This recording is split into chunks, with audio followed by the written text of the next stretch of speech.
নমস্কার, দেখছেন Siliguri news TV. জানাবো আজকের বাছাই করা 10টি তাজা খবর। দিল্লিতে লক্ষ্মীর ভান্ডার, মাসিক কত টাকা পাবেন মহিলারা? নারী দিবসে বড় চমক বিজেপি সরকারের। ঘরে বাইরে প্রবল চাপ, বাংলাদেশে নারী নির্যাতন হচ্ছে, স্বীকার করতে বাধ্য হলেন ইউনূস। বিষয় ভুতুড়ে ভোটার, অভিষেকের ভার্চুয়াল বৈঠক পিছল একদিন। তলায় তলায় বিজেপির সঙ্গে হাত মিলিয়েছেন কংগ্রেসের একাংশ। কি করতে হবে জানালেন রাহুল। মুখ্যমন্ত্রী চাইলে পুলিশ অনেক কিছু করতে পারে, যাদবপুর কাণ্ডে চরম হুঁশিয়ারি সায়নীর। বাংলাদেশের আইন শৃঙ্খলা পরিস্থিতির উন্নতি হয়নি, সাফ জানালো ভারত। মোদি ইউনূস বৈঠক নিয়ে সংশয়। নেই কোনো সারা শব্দ, 14 দিন পরেও তেলেঙ্গানার সুড়ঙ্গে আটকে শ্রমিকরা, মেলেনি খোঁজ। দোলহলিতে কেমন থাকবে বঙ্গের আবহাওয়া, জেনে নিন ওয়েদার আপডেট। এখন আসছি বিস্তারিত সংবাদে। ক্ষমতায় এলে দিল্লিতেও মহিলাদের জন্য মাসিক অনুদান চালু করার প্রতিশ্রুতি দিয়েছিল বিজেপি। আন্তর্জাতিক নারী দিবসে সেই প্রতিশ্রুতি পূরণ করল দিল্লির বিজেপি সরকার। দিল্লির মুখ্যমন্ত্রী রেখা গুপ্তা এই বিষয়ে জানিয়েছেন, এবার থেকে দিল্লির বাসিন্দা মহিলাদের মাসিক 2500 টাকা করে অনুদান দেবে দিল্লি সরকার। আজই রাজ্য মন্ত্রিসভায় এই সিদ্ধান্তে অনুমোদন দেওয়া হয়েছে। দিল্লির মুখ্যমন্ত্রী জানান, আন্তর্জাতিক নারী দিবসের দিন আমরা রাজ্য মন্ত্রিসভার বৈঠক ডেকেছিলাম। নির্বাচনের আগে আমরা দিল্লির মহিলাদের মাসিক 2500 টাকা করে দেওয়ার কথা বলেছিলাম। আজ মন্ত্রিসভা সেই সিদ্ধান্তে অনুমোদন দিয়েছে। মহিলা সমৃদ্ধি যোজনা নামে এই প্রকল্পের জন্য বাজেটে 5100 কোটি টাকা বরাদ্দের সিদ্ধান্তেও অনুমোদন দিয়েছে মন্ত্রিসভা। প্রকল্প বাস্তবায়নের জন্য মুখ্যমন্ত্রীর নেতৃত্বে একটি কমিটি গড়া হয়েছে। খুব শিগগিরই এই প্রকল্পের নাম নথিভুক্তর জন্য একটি পোর্টালও খোলা হবে। ঘটনাচক্রে এদিন সকালে মহিলাদের মাসিক অনুদান দেওয়ার যে প্রতিশ্রুতি বিজেপি দিয়েছিল তা পূরণ না হওয়া নিয়ে রাজ্য সরকারকে খোঁচা দিয়ে সমাজ মাধ্যমে পোস্ট করেন দিল্লির প্রাক্তন মুখ্যমন্ত্রী আতেশি। এর কিছুক্ষণের মধ্যেই বড় ঘোষণা করেন দিল্লির মুখ্যমন্ত্রী রেখা গুপ্তা। আন্তর্জাতিক নারী দিবস পালনের মঞ্চে দাঁড়িয়ে নারীর স্বাধীনতা নিয়ে অনেক ভালো ভালো কথা শোনালেন বাংলাদেশের অন্তর্বর্তী সরকারের প্রধান মোহাম্মদ ইউনূস। তার আমলে বাংলাদেশে যে নারী নিগ্রহ রমরমিয়ে চলছে, কার্যত তাও স্বীকার করে নিলেন তিনি। মনে করালেন ইতিহাসে নারীর অবদান, প্রতিশ্রুতি দিলেন নারী সুরক্ষার এবং অবশ্যই বুঝিয়ে দেওয়ার চেষ্টা করলেন তারা যে নতুন বাংলাদেশ গড়ার স্বপ্ন দেখছেন সেখানে নারী নিগ্রহের কোনো স্থান নেই। শনিবার আন্তর্জাতিক নারী দিবস উপলক্ষে বাংলাদেশের রাজধানী শহর ঢাকার ওসমানী স্মৃতি মিলনায়তনে একটি বিশেষ অনুষ্ঠানের আয়োজন করা হয়েছিল। সেই অনুষ্ঠানের প্রধান অতিথি ছিলেন ইউনূস। বাংলাদেশি সংবাদ মাধ্যম কালের কণ্ঠে এই সংক্রান্ত যে সমস্ত প্রতিবেদন প্রকাশিত হয়েছে সেই অনুসারে এদিনের সংশ্লিষ্ট অনুষ্ঠান মঞ্চে দাঁড়িয়ে ইউনূস বলেন, সম্প্রতি নারীদের ওপর যে জঘন্য হামলার খবর আসছে তা গভীর উদ্বেগজনক। এটি নতুন বাংলাদেশের যে স্বপ্ন আমরা দেখেছি তার সম্পূর্ণ বিপরীত। আমরা এই নতুন বাংলাদেশে নারী পুরুষ সবার সমান অধিকার প্রতিষ্ঠা করতে অঙ্গীকারবদ্ধ। আমরা আমাদের সব শক্তি প্রয়োগ করে এই অধিকার প্রতিষ্ঠা করব। অর্থাৎ তিনি স্বীকার করে নিচ্ছেন যে বাংলাদেশে মহিলাদের অবস্থা ক্রমশ শোচনীয় হয়ে উঠছে। তারা হামলা, আক্রমণ ও নির্যাতনের শিকার হচ্ছেন। প্রসঙ্গত শিক্ষা প্রতিষ্ঠান সহ বিভিন্ন জায়গায় ইদানিংকালে বাংলাদেশে যে নারী নিগ্রহ বেড়েছে তা সে দেশের বিশিষ্ট ব্যক্তিরাই বলছেন। তাদের একাংশ, এমনকি অন্তর্বর্তী সরকারের সংস্কৃতি উপদেষ্টা থেকে শুরু করে বিএনপি নেতৃত্ব সকলেই এই ধরনের কট্টরপন্থী, নারী বিদ্বেষী এবং পিতৃতান্ত্রিক মানসিকতার বিরুদ্ধে সরব হয়েছেন, যার জেরে ইউনূস প্রশাসনের ভূমিকা নিয়েও প্রশ্ন উঠতে শুরু করেছে। তাহলে কি প্রেক্ষাপটে কিছুটা বাধ্য হয়েই আন্তর্জাতিক নারী দিবসের মঞ্চে ভাষণ দিতে উঠে নারীর অধিকার ও সম্মান নিয়ে ভালো ভালো কথা শোনালেন ইউনূস? ইতিমধ্যেই দেখা গিয়েছে হাসিনা সরকারের পতনের পর কট্টরপন্থীরা মহিলাদের ওপর ফতোয়া জারি করেছে। খেলোয়াড় থেকে অভিনেত্রী বিভিন্ন ক্ষেত্রের কৃতি নারীদের নানাভাবে হেনস্থা, নিগ্রহ ও অপমানের শিকার হতে হয়েছে। আর সংখ্যালঘু মহিলাদের ওপর অত্যাচারের অভিযোগ তো সেই কবে থেকেই উঠছে। সেই প্রেক্ষাপটে এতদিনে নারীর ওপর অত্যাচার নিয়ে উদ্বেগ প্রকাশ করলেন মোহাম্মদ ইউনূস। এদিনের অনুষ্ঠান মঞ্চ থেকে তিনি বলেন, নারী বিরুদ্ধে যে শক্তি মাথাচাড়া দেওয়ার চেষ্টা করছে তাকে আমরা দেশের সব মানুষকে সঙ্গে নিয়ে অবশ্যই মোকাবিলা করব। তার আরও পর্যবেক্ষণ, আমাদের সমাজে এখনো এমন বহু মানুষ আছে যারা নিপীড়িত নারীদের পাশে দাঁড়ানোর বদলে তাদের খাটো করে দেখে, অবজ্ঞার চোখে দেখে। অথচ নারীর প্রতি হিংসা, নারী নির্যাতন প্রতিরোধ করতে হলে, বৈষম্যহীন ও সুন্দর বাংলাদেশ করতে হলে নারীর পাশে দাঁড়ানো, তাদের সমর্থন জানানো ছাড়া আর কোনো বিকল্প নেই। ইউনূস বলেন, আমাদের সমাজে নারীকে খাটো করে দেখার এই দৃষ্টিভঙ্গি পাল্টাতে হবে, তা না হলে আমরা জাতি হিসেবে এগোতে পারবো না। তৃণমূল সুপ্রিমো মমতা বন্দ্যোপাধ্যায় বাংলার ভোটার তালিকা থেকে ভুতুড়ে ভোটার তাড়ানোর যে পণ করেছেন এবং তারপর গোটা তৃণমূল দল যেভাবে মাঠে নেমে কাজ শুরু করেছে, তার ফলেই নির্বাচন কমিশন 3 মাসের মধ্যে ভোটার তালিকা ত্রুটি সংশোধন করতে উদ্যত হয়েছে বলে দাবি রাজ্যের শাসক দলের। এই ঘটনাকে তৃণমূল নেতৃত্ব মমতার জয় হিসেবেই দেখছে। অথচ এই প্রেক্ষাপটে অন্য একটি ঘটনাক্রম নিয়ে ক্রমশ জল খোলা হয়েই চলেছে। প্রশ্ন উঠছে, তৃণমূলের অন্দরে সব ঠিক আছে তো? কারণ শনিবার 8ই মার্চ জানা গেল আগামী 15ই মার্চ তৃণমূল কংগ্রেসের second in command Abhishek Bandyopadhyay ভুতুড়ে ভোটার সংক্রান্ত যে ভার্চুয়াল বৈঠকের ডাক দিয়েছিলেন তা একদিন পিছিয়ে গিয়েছে। তৃণমূল কংগ্রেস সূত্রের অবশ্য দাবি করা হচ্ছে, যেহেতু আগামী 14ই ও 15ই মার্চ এই দুদিন ধরে দোলযাত্রা এবং হোলি উৎসব রয়েছে, তাই অভিষেকের ওই ভার্চুয়াল বৈঠক 15ই মার্চের বদলে তার পরদিন অর্থাৎ রবিবার করা হবে। কিন্তু প্রথম থেকে অভিষেকের এই বৈঠক ডাকা এবং তার পরবর্তী ঘটনাক্রম নিয়ে রাজ্য রাজনীতিতে তো বটেই, এমনকি দলের অন্দরেও নানা প্রশ্ন উঠছে বলেই দাবি সূত্রে। প্রথমত, নেতাজি ইন্ডোরে মমতা বন্দ্যোপাধ্যায়ের গঠন করে দেওয়া ভূত তাড়াও সংক্রান্ত কোর কমিটির প্রথম বৈঠক ছিল গত বৃহস্পতিবার। মমতার বিশেষ আস্থাভাজন সুব্রত বক্সির নেতৃত্বে সেই বৈঠক হলেও তাতে অভিষেক গড় হাজির ছিলেন। তার এই অনুপস্থিতি নিয়ে জল্পনা শুরু হতে না হতেই জানা যায় 15ই মার্চ আলাদা করে ভার্চুয়াল বৈঠক করবেন অভিষেক। সেই বৈঠকে জেলা থেকে আসা রিপোর্ট খতিয়ে দেখা হবে, তারপর তা পাঠানো হবে দলনেত্রীকে। এই সিদ্ধান্তের আগে অভিষেকের অনুপস্থিতিতে হওয়া কোর কমিটির প্রথম বৈঠকে স্থির করা হয় ভুতুড়ে ভোটার বাছাই করার জন্য প্রত্যেক জেলায় আলাদা করে ন্যূনতম 11 সদস্যের জেলা কোর কমিটি গঠন করা হবে। সূত্রের দাবি, কোর কমিটির ওই প্রথম বৈঠকের একেবারে শেষ লগ্নে নেতৃত্বের কাছে খবর আসে অভিষেক 15 তারিখ আলাদা করে ভার্চুয়াল বৈঠক করবেন এবং মোবাইলে মেসেজের মাধ্যমে সেই তথ্য কোর কমিটির বাকি সদস্য ও সংশ্লিষ্ট নেতা নেত্রীরা পান। শোনা যাচ্ছে, এই মেসেজ যখন তাদের কাছে পৌঁছয় তখন তাদের মধ্যে কেউ কেউ তৃণমূল ভবনের সিঁড়ি দিয়ে নিচে নামছিলেন, কেউ আবার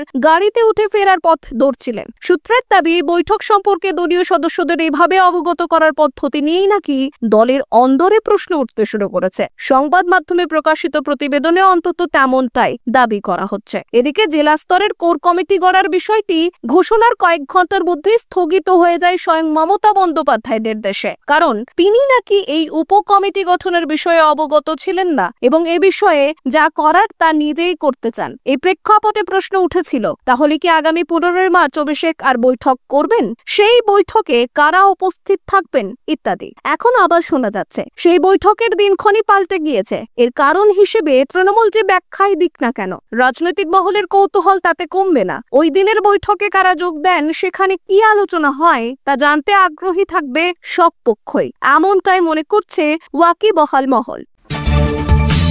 শনিবার গুজরাটে ওয়ার্কার্স ডায়ালগ অনুষ্ঠানে বক্তব্য রাখেন কংগ্রেস নেতা রাহুল গান্ধী। বক্তব্য রাখার সময় তিনি দাবি করেন, গুজরাটের কিছু কংগ্রেস নেতা বিজেপির সঙ্গে হাত মিলিয়েছেন। সেই সঙ্গেই তিনি জানিয়েছেন এই ধরনের লোকজনকে সরিয়ে দিতে হবে। তিনি বলেন, গুজরাট কংগ্রেসে দুই ধরনের মানুষ রয়েছেন, যিনি মানুষের পাশে দাঁড়ান, মানুষের জন্য লড়াই করেন এবং কংগ্রেসের আদর্শের কেন্দ্রবিন্দুতে রয়েছেন। অন্যরা হলেন যারা জনগণ থেকে বিচ্ছিন্ন, জনগণ থেকে দূরে বসে আছেন, জনগণকে সম্মান করেন না এবং তাদের অর্ধেক বিজেপির সঙ্গে আতাত করেছেন। দুজনকে আলাদা না করলে গুজরাটের মানুষ আমাদের বিশ্বাস করবেন না। ব্যবসায়ী থেকে শুরু করে গুজরাটের ছাত্রছাত্রীরা বিকল্প চায়, বি টিম চায় না। আমার দায়িত্ব এই দুই দলকে ফিল্টার করা। কংগ্রেসের দলে নেতার অভাব নেই বলেন রাহুল গান্ধী। লাইভ হিন্দুস্তানের প্রতিবেদন অনুসারে জানা গিয়েছে, রাহুল গান্ধী আরও বলেন, গুজরাটের মানুষ দেখছেন কংগ্রেস মিছিলের ঘোড়াকে দৌড়ে নামিয়েছে। আমি যদি মানুষের সঙ্গে সম্পর্ক গড়তে চাই তাহলে আমাকে দুটি কাজ করতে হবে। প্রথম কাজ হলো দুই গ্রুপকে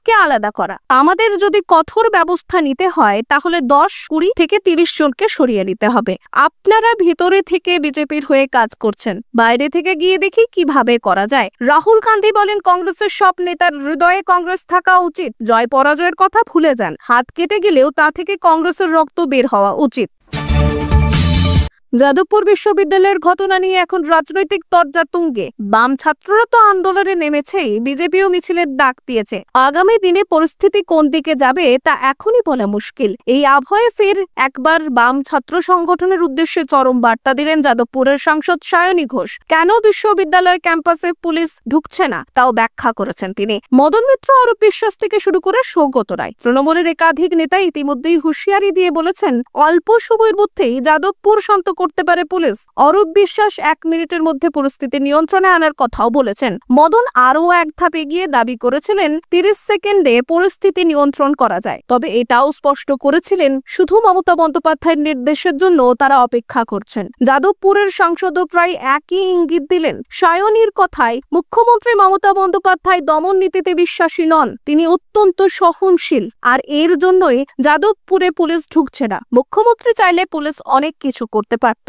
তৃণমূল সাংসদের এও দাবি, যাদবপুরে কার্যত গুন্ডামি চলছে, আর এভাবেই গুন্ডামি চলতে থাকলে যাদবপুরের নাম মাটিতে মিশতে খুব বেশি সময় লাগবে না। সায়নী মনে করান, মমতা বন্দ্যোপাধ্যায় 34 বছরের সিপিএম আমলের গুন্ডারাজ বন্ধ করে দেখিয়ে দিয়েছেন। যাদবপুরও শান্ত করতে পারতেন, কিন্তু সহনশীলতা দেখাচ্ছেন। ঘটনার দিনই সন্ধ্যেতে যাদবপুর বিশ্ববিদ্যালয়ের শিক্ষামন্ত্রীর হেনস্থার প্রতিবাদে মিছিল করেছিল তৃণমূল। তাতে সায়নী ছাড়াও যোগ দিয়েছিলেন অরূপ বিশ্বাস থেকে শুরু করে তৃণমূল নেতা কর্মীরা। সেই মিছিল থেকে বাম ছাত্র সংগঠনকে সাবধান করেছিলেন অরূপ সায়নীরা। তাদের দাবি ছিল শান্ত যাদবপুরকে অশান্ত করার চেষ্টা করা হচ্ছে, আগুন নিয়ে যাতে না খেলে কেউ। অরূপ বলেছিলেন, মানুষ যাদের যাদবপুর ছাড়া করেছে তারা গণতন্ত্রের ওপর হামলা করেছে। বেবকুপা সভাকে কেন্দ্র করে হওয়া সেই ঘটনার 1 সপ্তাহ কেটে গেছে, তবে পরিস্থিতি শান্ত হয়নি। এদিকে শনিবারে বিশ্ববিদ্যালয়ের অশান্তির ঘটনায় এসএফআই নেতা সৃজন ভট্টাচার্যকে ডেকে পাঠিয়েছে পুলিশ। অশান্তির ঘটনায় তার কাছে কি ছবি এবং ভিডিও ফুটেজ রয়েছে তা সঙ্গে নিয়ে সৃজনকে থানায় যেতে বলা হয়েছে। পুলিশ সূত্রের দাবি, যেহেতু সেদিনের ঘটনা নিয়ে বিভিন্ন প্রশ্ন উঠেছে, তাই ওই ঘটনা সম্পর্কিত যার কাছে যা তথ্য রয়েছে তা চাওয়া হচ্ছে। বাংলাদেশের আইন শৃঙ্খলা পরিস্থিতি নিয়ে উদ্বিগ্ন ভারত। সে দেশে সংখ্যালঘু হিন্দুদের ওপর নিপীড়ন, নির্যাতনের ঘটনাগুলিকে যেভাবে মোহাম্মদ ইউনূসের সরকার খাটো করে দেখছে তাতেও সন্তুষ্ট নয় দিল্লি। সেই সঙ্গে নয়াদিল্লি ফের স্পষ্ট করেছে শেখ হাসিনা সম্পর্কে ভারতের অবস্থান অভিন্ন। বাংলাদেশের সাবেক প্রধানমন্ত্রীকে ফেরানোর বিষয়ে ভারত এখনো পর্যন্ত কোনো আগ্রহ দেখায়নি। অবস্থানের যে পরিবর্তন হয়নি, সম্ভবত সেই বার্তা দিতেই হাসিনার প্রত্যার্পণ চেয়ে বাংলাদেশের চিঠির এখনো কোনো জবাব দেয়নি ভারত। বিদেশমন্ত্রী এস জয়শঙ্কর দিন 10 আগে বলেছিলেন ভারতের সঙ্গে সুসম্পর্ক চাই কিনা বাংলাদেশকে সে ব্যাপারে সিদ্ধান্ত নিতে হবে। জবাবে বাংলাদেশের পররাষ্ট্র উপদেষ্টা তৌহিদ হোসেন বলেন, ভারতকে সিদ্ধান্ত নিতে হবে তারা বাংলাদেশের সঙ্গে সম্পর্কের উন্নতি চায় কিনা। বিদেশ মন্ত্রকের দায়িত্বে থাকা 2 পেশাদার কূটনীতিক জয়শঙ্কর এবং তৌহিদ হোসেনের গরম বক্তব্যে সম্পর্কের শীতলতা বৃদ্ধি পেয়েছিল। উল্টো সুরে অন্তর্বর্তী সরকারের প্রধান উপদেষ্টা মোহাম্মদ ইউনূস চলতি সপ্তাহে এক সাক্ষাৎকারে বলেন, ভারতের সঙ্গে সম্পর্ক ভালো ছিল, আছে, থাকবে।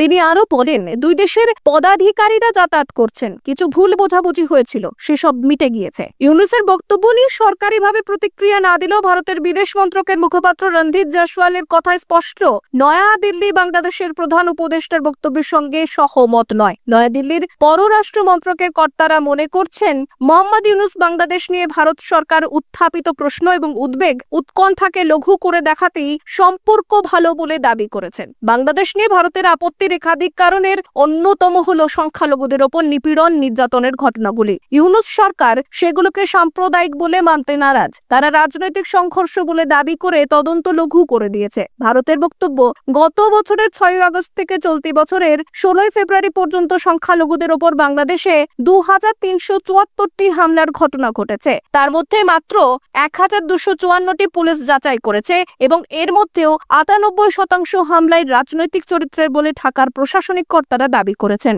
ইউনূস সহ সরকারি কর্তারা প্রথম থেকেই দাবি করে আসছেন হিন্দুরা মূলত আওয়ামী লীগের সমর্থক। আওয়ামী লীগের ওপর রাগ থেকে তাদের ওপর হামলা হয়েছে। পররাষ্ট্র মন্ত্রকের মুখপাত্রের কথায়, ভারতের দ্বিতীয় আপত্তির কারণ জেল ভেঙে এবং জামিনে মুক্তি, জঙ্গি কার্যকলাপে যুক্ত মানুষদের পুনরায় কারাগারে পাঠাতে কোনো পদক্ষেপ করছে না ইউনূস প্রশাসন। নয়াদিল্লি মনে করছে ওই লোকেরা ভারত সহ গোটা উপমহাদেশের জন্য চিন্তার কারণ। ইউনূস বলেছিলেন, 2 দেশের মধ্যে সরকারি পর্যায়ে যাতায়াত যোগাযোগ হচ্ছে। ভারতের পররাষ্ট্র মন্ত্রকের মুখপাত্র 2 দেশের আধিকারিকদের সফর এবং আলোচনাকে সেখানে রুটিন আখ্যা দিয়ে এই ধরনের বৈঠককে বাড়তি গুরুত্ব দিতে চাননি। 14 দিন পরেও তেলেঙ্গানা সুড়ঙ্গে আটক শ্রমিকদের খোঁজ এখনো পাওয়া গেল না। দিনরাত এক করে উদ্ধার অভিযান এখনো চলছে। শুক্রবার সকালে কেরল পুলিশের বিশেষ প্রশিক্ষণপ্রাপ্ত কুকুরের দলকে উদ্ধার অভিযানে নামানো হয়েছে। এখনো পর্যন্ত মানুষের উপস্থিতি শনাক্ত করতে কুকুরগুলি 2টি সম্ভাব্য স্থান চিহ্নিত করেছে। সেই মতো উদ্ধারকারীরা চিহ্নিত স্থান থেকে মাটি সরানোর কাজ চালিয়ে যাচ্ছে। তবে সেখানেও শ্রমিকেরা রয়েছে কিনা তা নিয়ে ধোঁয়াশা রয়েছে। এদিকে কোনো সাড়া শব্দ পাওয়া যাচ্ছে না। ফলে সুড়ঙ্গে নিখোঁজ শ্রমিক শ্রমিকদের জীবিত উদ্ধারের আশা যে একদমই ক্ষীণ তা প্রায় স্পষ্ট। এনডিআরএফ, এসডিআরএফ, ভারতীয় রেল, সেনাবাহিনী একসঙ্গে উদ্ধার অভিযান চালিয়ে যাচ্ছে। জানা গিয়েছে মোট 700 জন মিলে উদ্ধার কাজ করছেন, কিন্তু উদ্ধারকারীরা আপ্রাণ চেষ্টা চালালেও সুড়ঙ্গের ভেতরে থাকা জল কাদার যথেষ্ট বেগ পেতে হচ্ছে। পাম্প চালিয়ে জল বার করা হলেও ফের কিছুক্ষণের মধ্যেই জল ভরে যাচ্ছে সুড়ঙ্গে। তেলেঙ্গানার সেচ মন্ত্রী এন উত্তম কুমার রেড্ডি উদ্ধার অভিযানের তত্ত্বাবধান করছেন। শনিবার তার সুড়ঙ্গ পরিদর্শনে যাওয়ার কথা রয়েছে। সেই সঙ্গে উদ্ধারকারীদের সঙ্গে একটি বৈঠকেরও কথা রয়েছে। প্রসঙ্গত গত 22 ফেব্রুয়ারি তেলেঙ্গানার নাগার কুর্নুল জেলায় শ্রীশৈলম বাঁধের পেছনে জলসেচের জন্য সুড়ঙ্গ খোঁড়ার কাজ চলছিল, আর সে সময় আচমকায় বাঁধের বাম দিকের একাংশ ধসে পড়ে, ফলে সেখানেই আটকে পড়েন 8 শ্রমিক।